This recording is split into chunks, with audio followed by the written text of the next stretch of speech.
how to sink into awareness, the self. I'm still clueless. Nothing seems to be happening if I turn my attention to I am. Do I observe the ego? Thank you for listening and answering my questions. If anything were happening, happenings are all things that happen within, in the view of ego.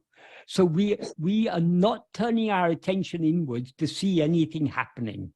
We turn our attention outwards to see things happening. We are turning our attention inwards to get relief from all happenings. So all that is required is to turn our attention back towards ourselves, to be self-attentive. The more we hold on to self-attentiveness, the more the ego will subside. But even say ego will subside, that is not the subsidence of ego is not a happening. It is the cessation of all happening. Happens when we rise as ego. The first happening is the rising of ego. And as soon as we rise as ego, we project all this and see all these things happening, which are nothing but ourself, as Bhagavan says. We are seeing ourself as all these events of the world, all the wars and famines and pandemics and strife and joys and sorrows and everything of life. We are just seeing ourselves as all this. But when we look within, ego will subside. That means all happening will come to an end. The subsidence of the rising of ego is the rising of all happenings. The subsidence of ego is the cessation of all happenings. So to the extent to which we look within, to attend to ourselves, to that extent we will subside, and to the extent to which we subside, all happenings will subside along with us. So we shouldn't be expecting anything to happen. We are looking within more and more and more, and eventually we will lose ourselves in the clarity of pure awareness.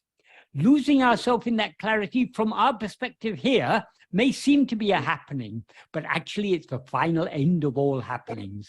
So self-realization or self-knowledge or eradication of ego is not a happening. It is the ending of all happenings.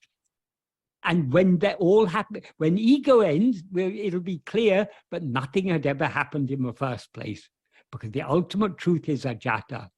All things that happen only in the view of ego. But when we investigate this ego, we investigate who am I, we find there's no such thing as ego at all. So by looking within, we see there's no such thing as ego at all.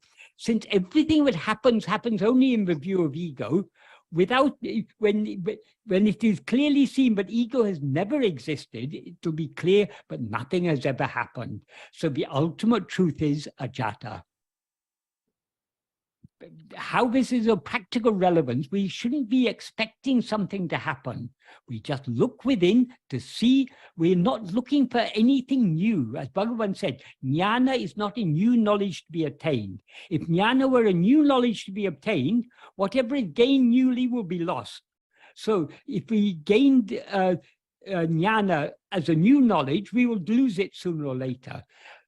What we are investigating, what we are trying to know, is not something new, not something that we do not know already, but the one thing that we always know, namely I am. So there's nothing new to be gained in this path. All we have to do is to lose ego and everything else. When we lose ego, everything else will be lost along with it, and what will remain is what always exists and shines, namely I am. And that alone is the reality. So to follow this path, we need to be very patient. Because why ego doesn't dissolve back into its source immediately? Because we still have too much desire and attachment for things other than ourselves. So we have to persevere in this practice, just patiently attending to ourselves, not waiting for something exciting to happen, just attending to what is ever existent. And the more we attend to what is ever existent, namely I am, the more we will thereby subside, and all happenings will come to an end.